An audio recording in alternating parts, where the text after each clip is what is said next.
Hello,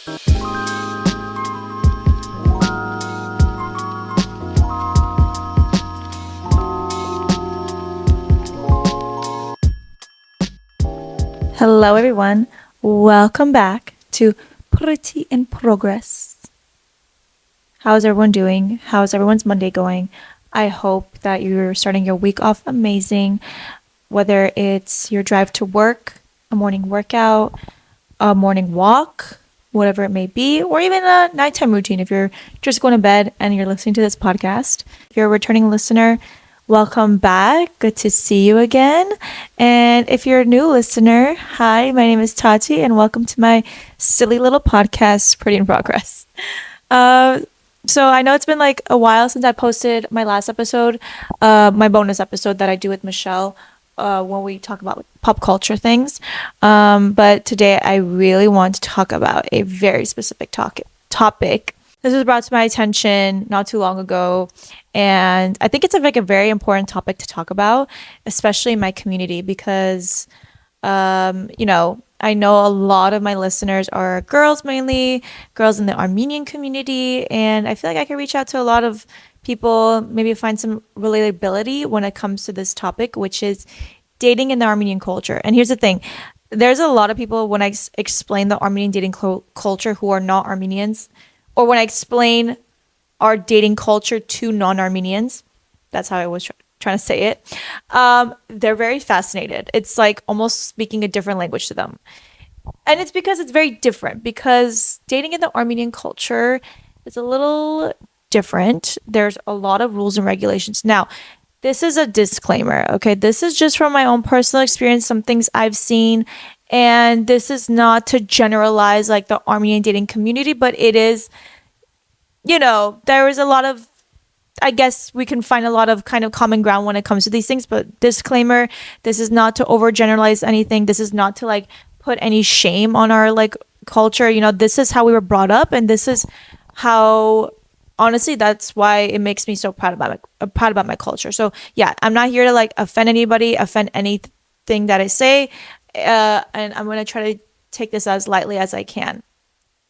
So when it comes to dating in our culture, as a woman brought up, and I'm gonna speak from my POV. I've always been brought up in a way where you have to carry yourself in a certain way as a woman. There's like a phrase that we like to say, "Tsanur bahikes," which means, carry yourself in a, I guess, respected manner.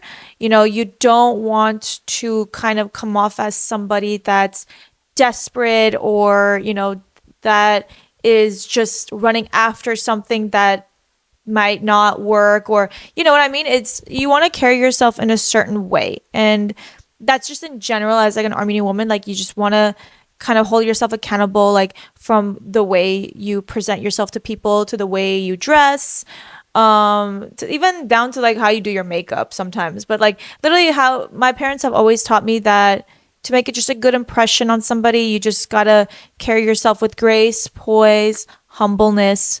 That's just how I've always been taught. And that kind of translates into the dating culture. Again, when I explain how like this dating world works, hopefully this will kind of give a better explanation as to why Armenians date the way they do. Okay? So, like I said, there's a lot of rules and regulations that come with it. And one of the main things that it comes with is dating within your culture. So most Armenians date other Armenians and marry other Armenians.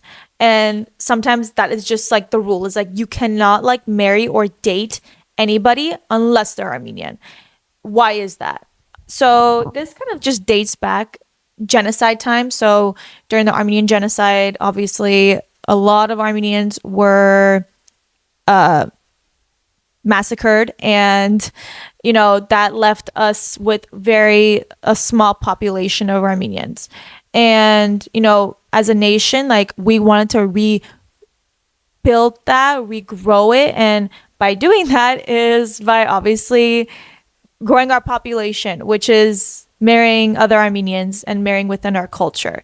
And it's also like, a lot of the times I hear like it's also the same with other cultures. You know, Mexicans will marry Mexicans, or Asians will marry Asians, or blacks will marry blacks. So it's all relative, but in general, all our goal is, the reason why we date within our culture or marry within our culture is to repopulate, and not just in Armenia. Obviously, repopulate in all parts of the world, wherever we are, because you know a lot of the times, a lot now, Armenians are just scattered across the world, and they're leaving Armenia because you know some of them want a different life outside of Armenia.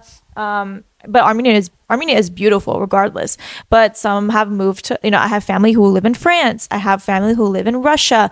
Some live in Australia. Some live in, a lot of obviously live in Los Angeles, more specifically in Burbank and Glendale. So that's kind of why we have this community here in Burbank and Glendale, and why we keep trying to grow it. And also the Armenian culture is just very specific. It's obviously, it's a Middle Eastern culture is all the same, but Armenian culture is, you know, I feel like it's very niche. So you know, whenever other cultures kind of look into our world a little bit, it's very different. You know, there's going to be a lot of different views on things. We are a more conservative nation, you know, when it comes to, especially in marriage and relationships, we are very conservative. When it comes to being conservative, I guess a lot of Armenian men like to date somebody who hasn't been around that much, if that makes sense. Somebody who hasn't dated everybody, you know, hasn't had too many boyfriends, if that makes sense. Now, look, and I'm gonna go break down the types of guys there are, because it very much varies. But most guys like it when a girl hasn't dated around too much, because they want the clean, untouched virgin girl, you know. They want somebody, they want a girl that nobody has really had. Like, they want to find that gem of a girl that, first of all, they want a girl who is obviously deemed marriage material as well. And they feel like somebody who hasn't really dated around all that much, and is very like nitpicky of who they choose or have chosen to date. They know what they want, if that makes sense. You can come to a little bit of a conclusion of why most Armenian guys think a girl has dated around what they are. And I'm not gonna, like, again, generalize that, because I don't think that. I personally have my own views on that, which I'm gonna just kind of keep to myself for now. A guy will generally pursue a girl who hasn't dated all that much. Like, if they had, like, maybe they've gone on dates, or maybe if they've had like one serious relationship, like, that's like it really just depends on the guy. When a girl is in a relationship, and this is another like conservative thing that comes with dating Armenian men, it's like more of a territory thing. Armenian guys are very particular with what their girlfriend wears, because that's what they feel represents them. So I've always been taught, and again, this is just me from my personal experience, okay? Not saying anything about how you've been raised, or how you wear is who you, like, you know what I mean? I've always just been raised that, you know, you can't wear anything too open, you can't wear anything too short. You know, that just kind of, you know, you that just kind of like tells who you are as a person and how you carry yourself as a woman. That's what I mean that's what I meant in, like, in the beginning. You have to carry yourself in a certain way. And again, it's not in the end, it's not to just so a guy can deem you as marriage material. It's just how you as a woman are represented, how you represent yourself, and how even like you represent your parents and the way they've raised you. So my parents have always raised me to, you know, dress proper, like going out to events, like you can still be like sexy yet classy. And I think there's a certain way you can do that without having things be too open or too short. Like, I think I've always felt like classy over sexy, you know. Classiness has just gives you a different aura. I've always been somebody who's never worn anything too open or too short, because if my parents saw me in that, they're sending my ass back upstairs and they're like, you are changing. There's no way you're leaving the house like that. And again, because at the end of the day, it comes as a way that it represents them and how they raised me. So I've always just been somebody and again, I don't dress like a nun. Like, I don't dress like head to toe covered up, but if it's like the summer and we're on a summer vacation, do I wear a little bit more open? Yeah, because it's maybe too hot. But also, I don't like wear anything too cleavage showing or anything that's too short that my ass is hanging out, if that makes sense. Yeah, so when it comes to like dating a guy, some guys can be very particular about that, because if they don't like something that you're wearing, they're gonna make a comment about that, and they're gonna be like, that's too short, that's too open, that's too sexy, XYZ. But here's my thing, okay?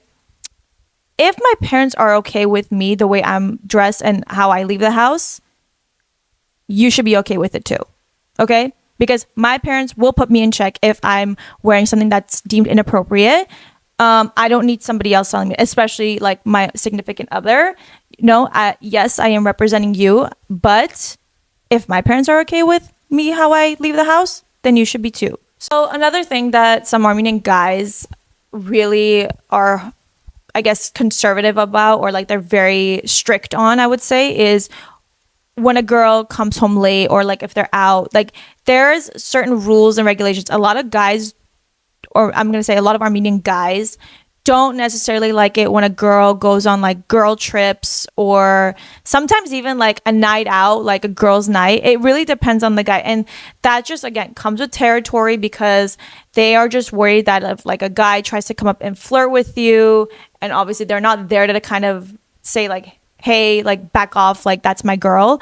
As a girl, I've always just even like as a single girl, even single or in a relationship, like it doesn't matter when, like any guy who would ever try to come up and talk to me just out of nowhere, if I'm like at a restaurant or like somewhere, like a guy finds the opportunity to come and talk to me, I'm like, sorry, get away from me. Like, doesn't matter if I'm single or not, get away from me. I'm not here to like talk to you. I'm not going to give you my phone number. I don't know you. You're a stranger to me. Goodbye. Don't talk to me.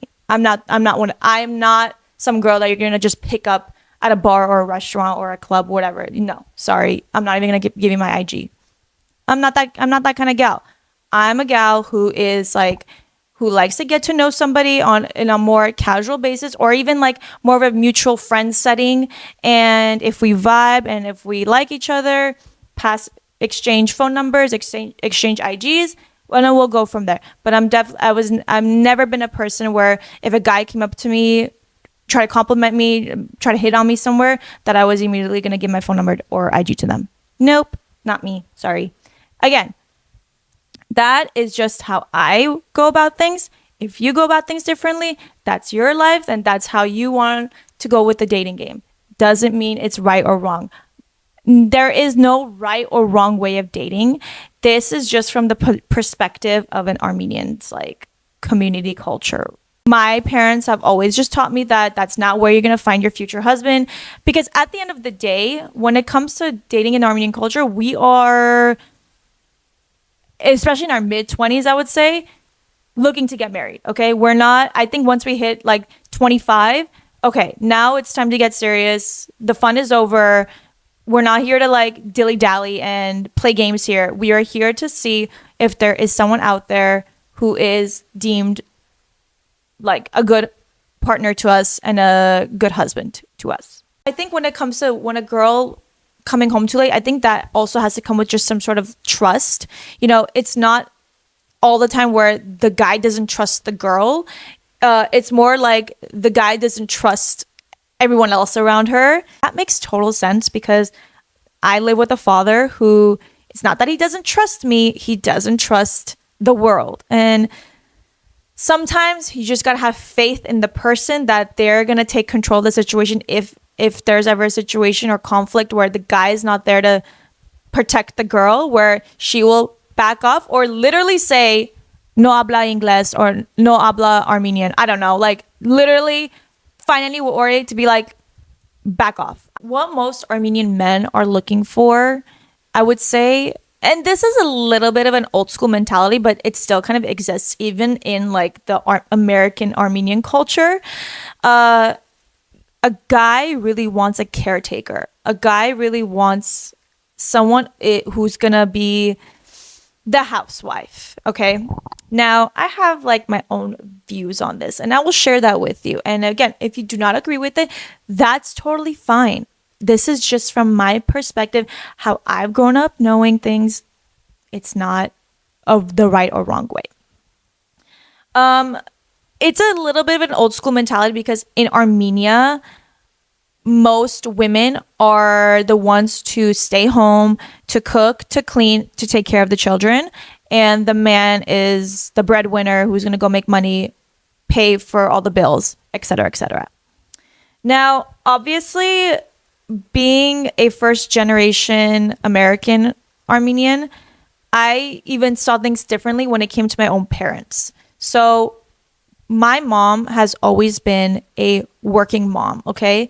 She still was the one and still is the one who cooks sometimes, cleans like a maniac, and took care of me and my sister all the while she was going and getting her residency done to become a doctor, a established woman herself.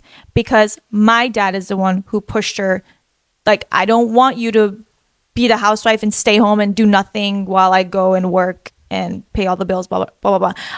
I want you to make your own money, spend it how you want it, woman. But I will also provide in any way, in every way, shape, or form. So, because my dad also works in a very dangerous, not dangerous circumstances, but like he works in construction, general construction, you know, injuries do happen a lot of the time and you never know what can happen. You never know what can happen. So he said, I want you to make sure you go and get your degree, you get your medical degree, you become a doctor. So God forbid anything happens, you can take care of the kids. Like you can take care of me and my sister. But luckily, like that's just an extreme case, obviously. My mom worked hard to establish herself as a working woman and a wife. But again, no, that's the thing is like she is her own person and she doesn't necessarily have to answer to my dad whenever, you know, she wants to go on a shopping spree and she wants to go buy stuff because she's spending her own money. She's not spending her husband's money. She's spending the money that she earns and spends it however she wants. And I love that because I think a lot of women these days are hoping to find a guy who will obviously, they can just be the housewife, stay home, and the guy will provide for everything and anything and pay for anything and everything. Which, again, amazing. Anyone would love that. But sometimes I feel like that does come with a little bit of strings attached because you have to almost like ask for permission if you can go spend those things. And I don't want to ask for permission if I could spend money. Like if I want to go buy something, like I'm going to go buy something without having to ask for your permission. My mom never has to ask for permission. If she wants to go buy a bag, she's going to go buy a bag. If she wants to go buy a pair of shoes, she's going to go buy a pair of shoes and without asking any sort of permission. And man, when I say at some point, it's like, she'll do a closet clean out and 70% of the things that she will clean out still have tags on them and she's never worn them once. But again, her money, she does it however she wants it. So, and of course my dad like still will gift her amazing things, will still wine and dine her however she pleases. Like the way they work financially wise, because I do believe that a woman needs to have some sort of like financial autonomy or even just autonomy on their own as an established woman, whichever career that they choose, so they can have some sort of autonomy and freedom in some sort of way where they don't feel like they're attached. And again, it depends on the guy because like the guy can be like, I'll buy you whatever you want. I'll buy you anything that you want. I'll buy that Birkin. I'll buy those pair of shoes, whatever, without, you know, having the woman to ask, like, can you buy this from me or get like permission? They'll just like willingly do it. But sometimes, like, you know, when finances come in and there's real shit to pay for when it comes to bills, a mortgage, for kids, etc., you know, there has to be some sort of balance at some sort of point. But in the end, I think when a guy is taking a girl out, the guy pays for everything. That is just something that we've always been taught. A guy always pays for the bill. If you take me on a date, and you look at me and say, "Are we splitting?"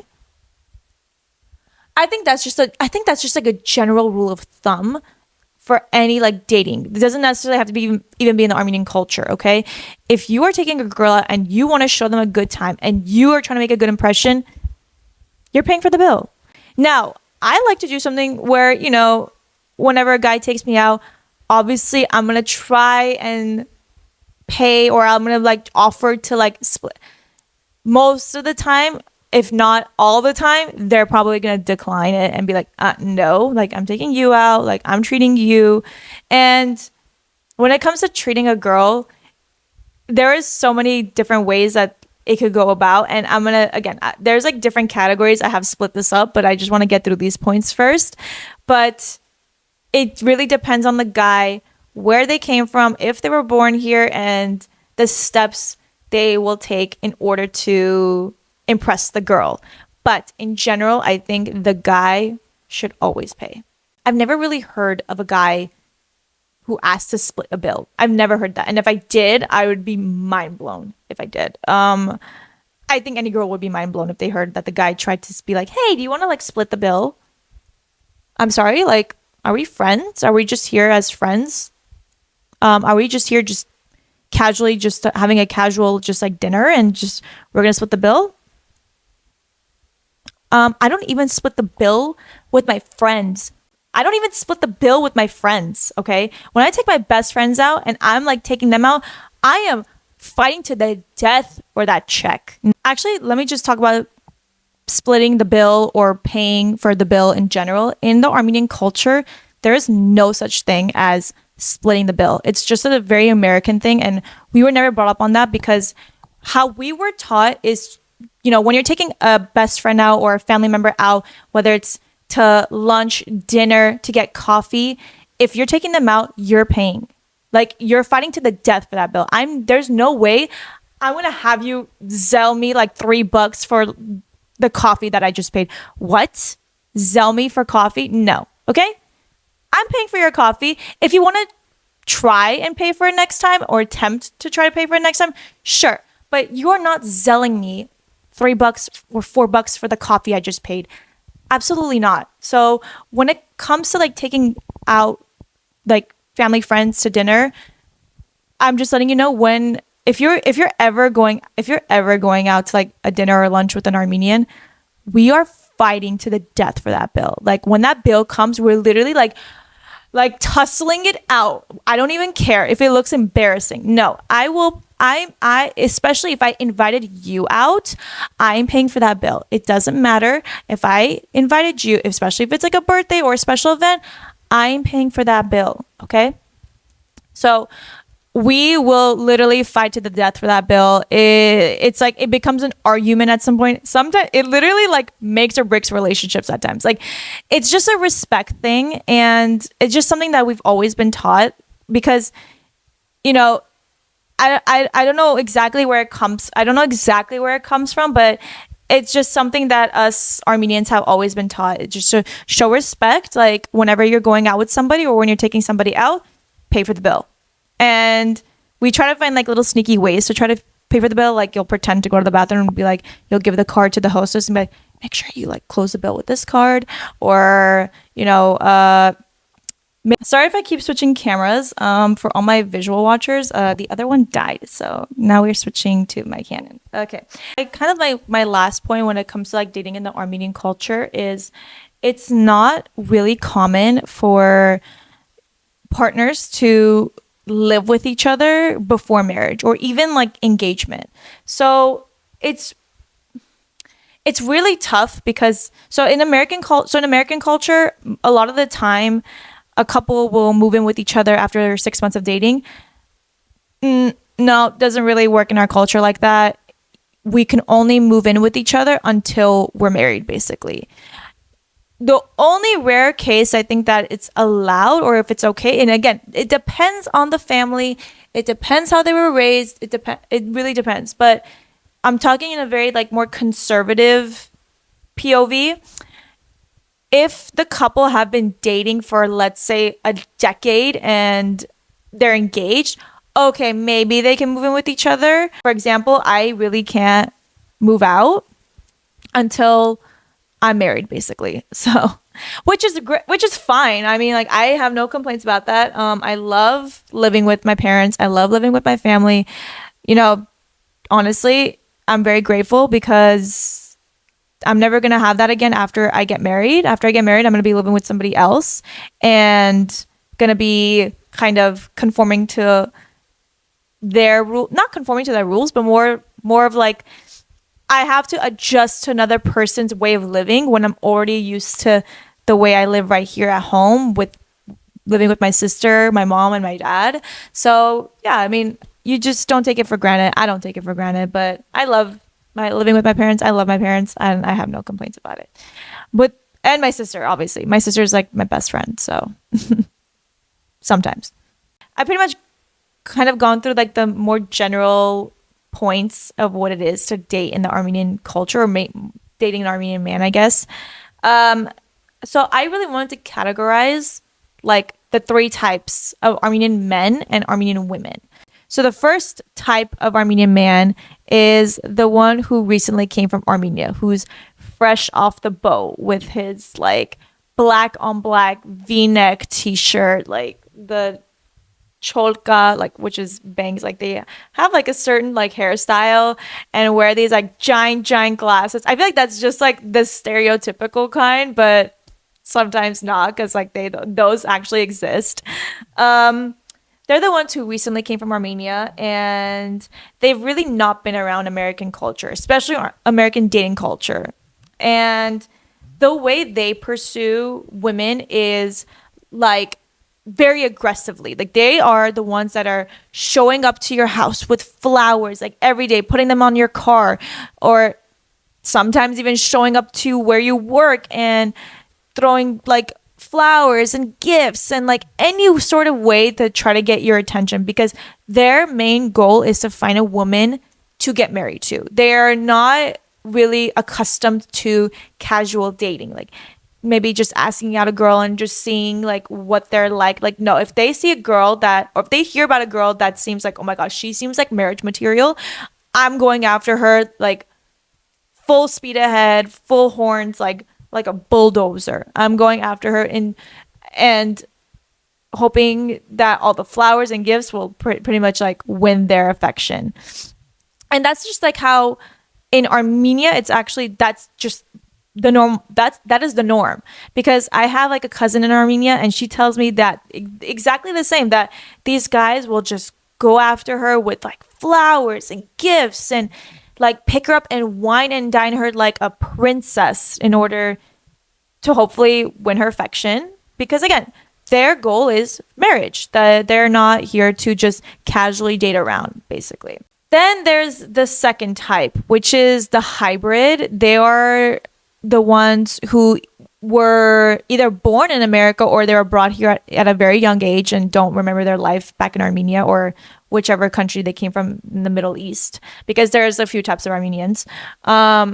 So they're obviously more adapted to the American culture, and you know, they won't bring flowers to you every single day. Like they are accustomed to like more casually dating, kind of, you know, finding out who the woman is. They won't like come at you as aggressively, especially if you're a girl that maybe doesn't seem interested. If they see like they have no interest, then they're just like, okay, like no interest, on to the next, I guess. But yeah, if they finally like see that, oh, this is a girl I really like, then they'll start really showing you ways of appreciation. They'll start buying you flowers or gifts, and then they'll take and wine and dine you out. I feel like it's like a good balance. It's like they're not coming out of it as aggressively, but they're not also not respecting your time, if that makes sense. Because, you know, if as a girl, if most some, you know, if you're obviously in the early ages of like 18, 19, 20, like, you're dating more casually, like you don't know exactly what you want, so you're just kind of dating around to find out what you want. When it comes to, around already my age at like 27, 25, 26, 27, you already know what you want, so you're not here to like dilly dally, and you're not here to like waste anyone's time. You're not there to waste his time, and hopefully he's not there to waste your time. So I think once you set like certain boundaries on where exactly you want this to go, and say like, I'm not here to like mess around, I'm here, like, if you're here for serious intentions, like show me. Like, if you're not here for serious intentions, please don't waste my time. But sometimes that the hybrid guy can really still have those like conservative views, they'll still be territorial, they'll still kind of make comments about outfits if they don't find it inappropriate, or maybe they might not let you go out with their girls on a girls trip or whatever it may be. It really depends. Some, again, can be brought up a little bit more Americanized, and some can be brought up a little bit more, or a little bit more in the Armenian conservative old school mentality. It really depends. So again, it just depends on the family they were brought up in and how they were taught things. And then there's the third type, which is the fully Americanized guy. His family has been here for generations, or maybe he is the first generation American, and maybe he just didn't go to school with a lot of Armenians. And that can also like vary on like the dating world. If you were obviously brought up in a school where there's a lot more Armenians, you're gonna date more of like a little bit of an old school mentality, a little bit, because it is a melting pot of like Armenians there, and a lot of them kind of have the same mentality at times. But if you went to a more American school, I don't want to say American school, but let's say like you went to a school with a more diverse group of people where it's a bunch of different cultures, Mexicans, Asians, Americans, whites, whatever, just people from all different cultures, and there's not a lot of Armenians, you're going to be more adopted into the American dating lifestyle. And they have just more modernized beliefs. They'll maybe text you and ask you directly to go out with you. They won't, kind of ease into it as much. I don't know. Maybe yes, maybe no. They won't make comments about the way you're dressed, and they're just but they still believe in some Armenian traditions, but maybe they won't wine and dine you as like maybe type 1 or type 2. I would say like most Armenians in, I would say like Burbank and Glendale, or like who've been raised in Los Angeles, are more of like the hybrid, like the type 2 kind of guy. They're definitely they carry a lot of the Armenian traditions. They do have a little bit more Americanized dating style, but sometimes it has its like pros and cons, if that makes sense. Then we come to the girls, okay? And this is again how we've kind of categorized the girls, and how they work in the dating culture, I guess. So there's girl number one, again, the girl who just freshly came from Armenia, or has been born and raised in very Armenian traditions. They are known to be like the ultimate housewife. They are the cook, the cleaner, the one to take care of the children. They have a more maternal instinct to themselves, really great house ethics, like amazing house ethics. They just go above and beyond to take care of their husband. They are deemed as like the ultimate like marriage material woman. And they also have like a very kind, very warm presence. And yeah, so they're just like the ultimate housewife. Then there's girl number two, which is, someone who came to America at a very young age, or was born and raised here, first generation American. They grew up around Armenians, went to school with Armenians. They're very highly educated, and they're very career driven. There's somebody who really is focusing on their path and their journey, and they kind of want to have a little bit more independence and autonomy as a woman. They don't want to necessarily rely on the man for everything and anything and every aspect of their life. still have like the ethics of a housewife. You know, my parents have always taught me house ethics. They always taught me like whenever somebody comes in the house, make sure you offer them something. You have to offer them coffee. You have to offer them something to eat. Like it's just like normal like respect when it comes to somebody, even if it's just a family that you've never, especially if it's somebody that you've never met before. If your parents invited them over, your ass immediately has to go and start making some sort of coffee, some cutting up fruits, like just something like almost like a peace offering to them, or just like welcome to my home. Those are just the ethics that we've always been taught as an Armenian woman. Again, that's just the way you carry yourself and the poise that you have, because again, at the end of the day, that represents my parents and how they raised me. So if somebody comes into my house and if I'm not there like helping my mom in the kitchen, that just looks like just super disrespectful. Disrespectful for them, especially to like my mom. It's like, how are you not like helping me out here? Like, why am I doing everything? Like, I'm a woman in the house. My sister is another woman in the house. Like, we have to just showcase respect to our guests. This type is also the type where they're okay with not going to bars and clubs or going out parties, girls trips, but there's somebody that still wants to be wine and dine. There's somebody who still wants to be treated like the princess that they are. And I could definitely say I throw myself in this category because I am a first generation Armenian American. I have a lot of Armenian traditions that I follow, and that is one of them. Whenever when it comes to a woman of the house. But again, I've also been taught that I need to have some sort of autonomy over myself and be an established woman in my own way, where I'm not just like somebody's wife, okay? I'm not going to be somebody's just wife. I'm like this ex-man's wife. If you want to do that, that's great. That's fine. That's your path.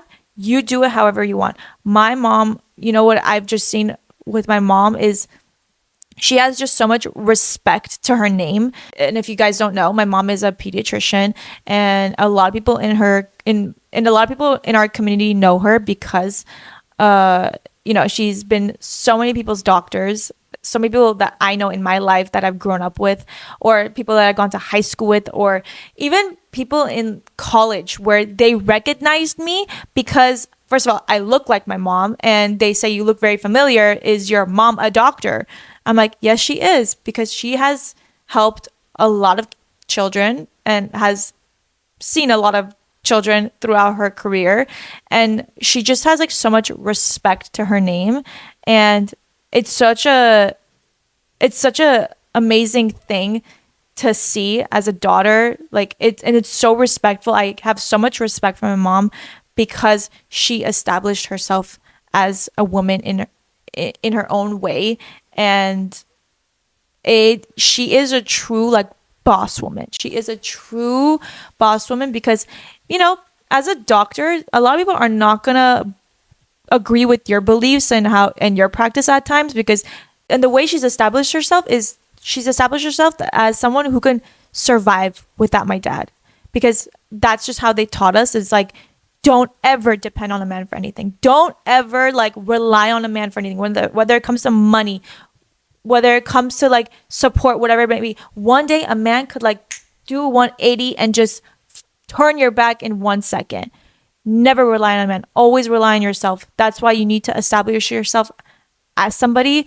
Work hard, whatever your career you choose.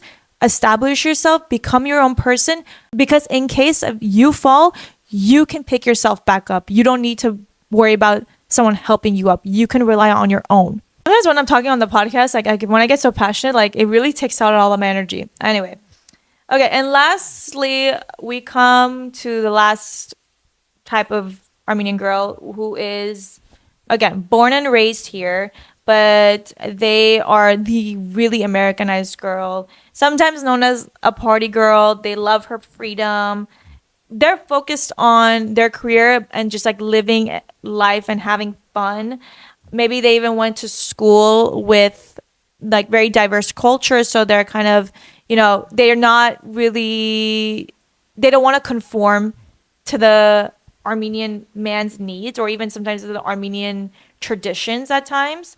So, and sometimes, and at times they might even date outside of their culture, which is again okay, because like sometimes I've seen a lot of people who date outside their culture because they've just learned like I don't think I could get married to an Armenian. Like they just can't conform to some of what an Armenian man wants, and that's okay. Like some people just they don't it won't work for them.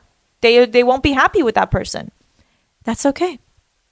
And that's okay. Like if that's a conversation you need to have with yourself where it's like I don't think I'll be happy with any sort of Armenian man that I date, that's okay. If that means like you're gonna probably end up with somebody outside of your culture and that's who's gonna make you happy, all the power to you, girlfriend. I've been having such a difficult time recording this episode.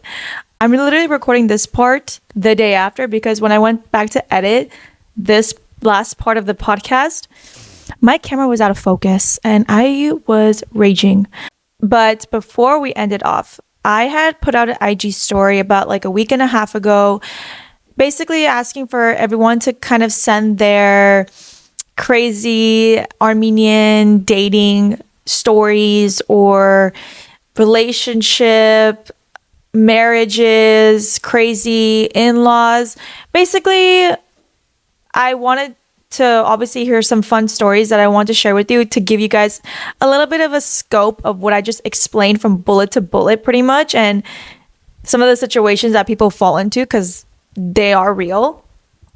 So obviously I'm keeping this one anonymous and I'm not going to name any names. And if I do name any names, I made them up pretty much.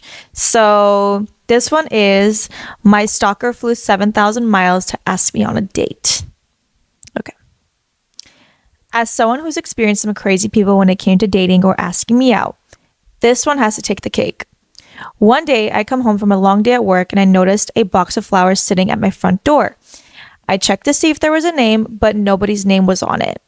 I called the flower shop to ask who sent the flowers to me, but they said the sender specifically asked him to keep his identity a secret. I didn't think much of it, but a nice gesture, I guess, until this becomes a weekly pattern where I'm getting sent flowers at least once a week, and every time I call the flower shop to ask for the identity of the person, they won't give me the name of the person. One day at work, my coworker comes to my office and brings me flour and said it was dropped off by somebody, but a name was never given. This started to spook me because I realized this person not only knows where I live, but where I work, and I have no idea who he is. And I realized, oh shit, I have a full-blown stalker. Every time I try to catch the guy in the act, whenever he drops flowers off at my car, he quickly runs away and scurries off.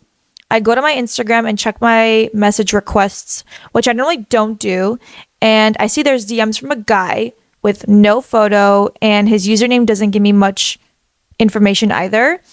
And the messages say, I hope you like the flowers. The flowers don't come close to matching your beauty, and I'm waiting for you outside.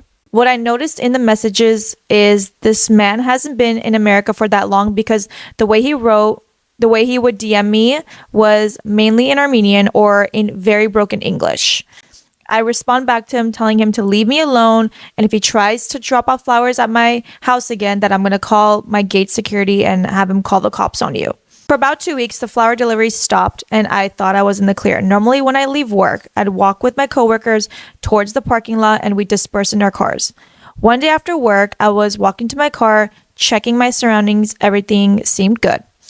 I got in my car and a guy quickly runs up and starts trying to talk to me. I'm thinking that this is the friend of my stalker. We're going to call this guy the stalker, Vozgen. Basically trying to trap me.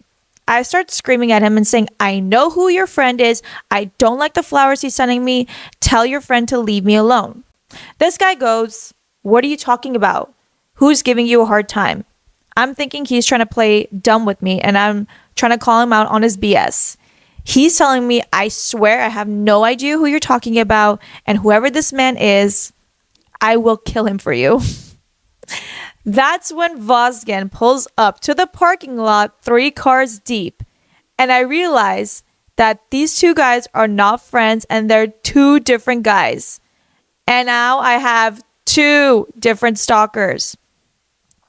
So the second stalker, we're going to name him Pogos.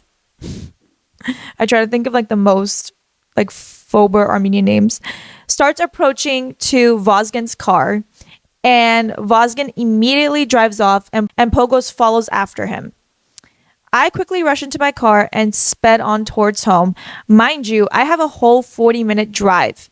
I'm looking around as I'm driving to make sure none of them are following me, and luckily it looked like nobody was.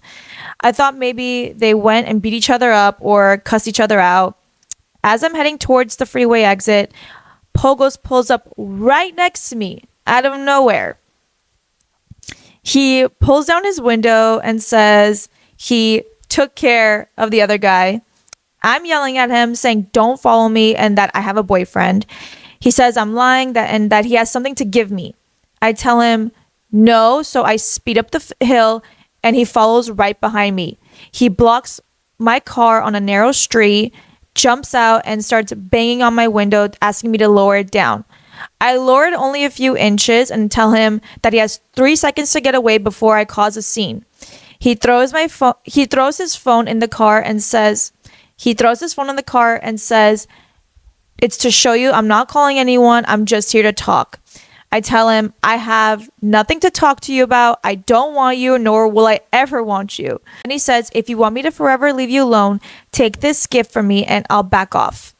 This man pulls out a 3-foot tall square wrapped gift. I tell him I can't accept it, and he responds, then I'll never stop following you.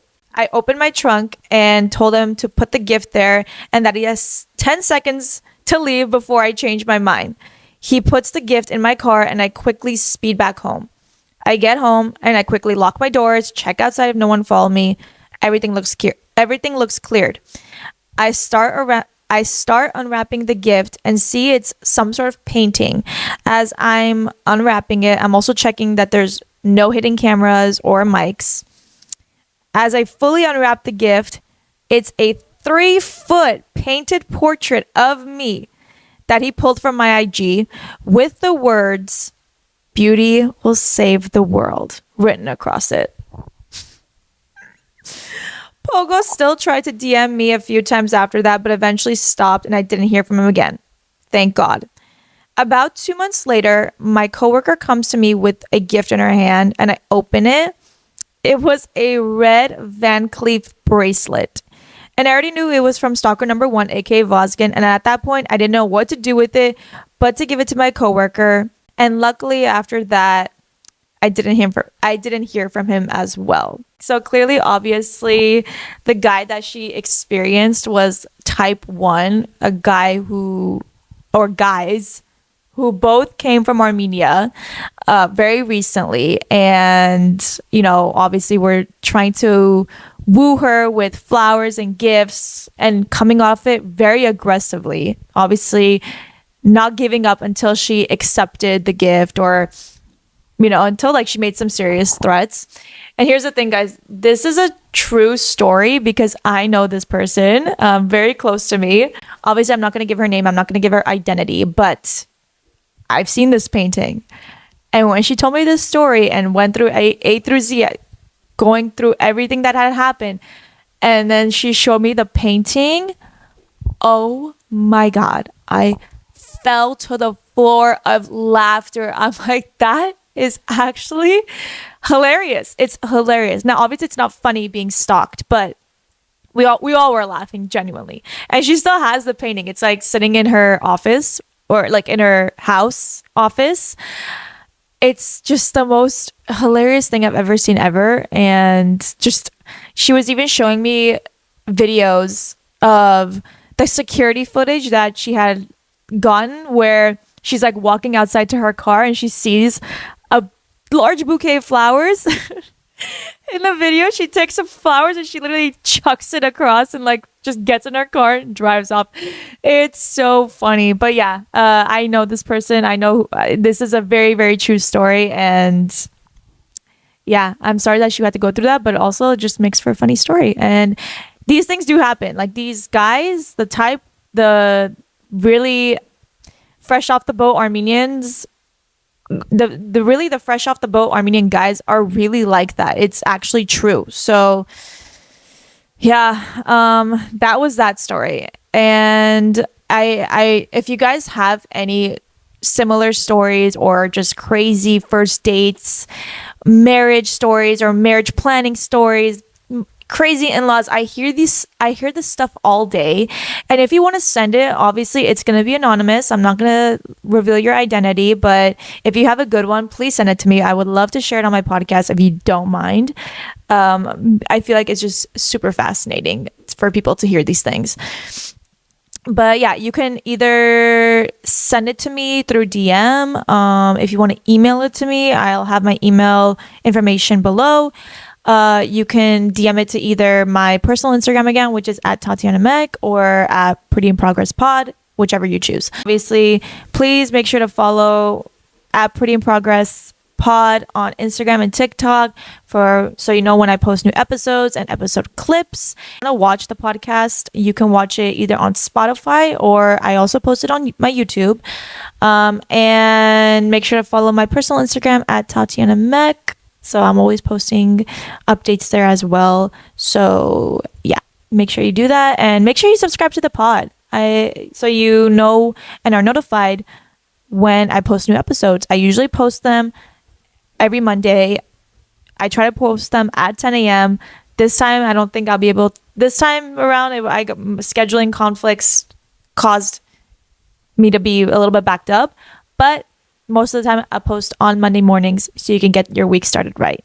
So please leave a review on my podcast. I would love to hear some feedback. So if you ever go on Spotify or like Apple Podcasts or anywhere else, you could leave a review below. So make sure you leave a review for us, and also send me your feedback. You can personally message me and send me any sort of feedback, any sort of things that you want me to talk about, especially when it comes to the Armenian culture. If there's any topics that you want me to talk about, I'm all ears. Anyway, on that note, I hope everyone enjoyed the episode, and we will see you guys in the next episode. Bye.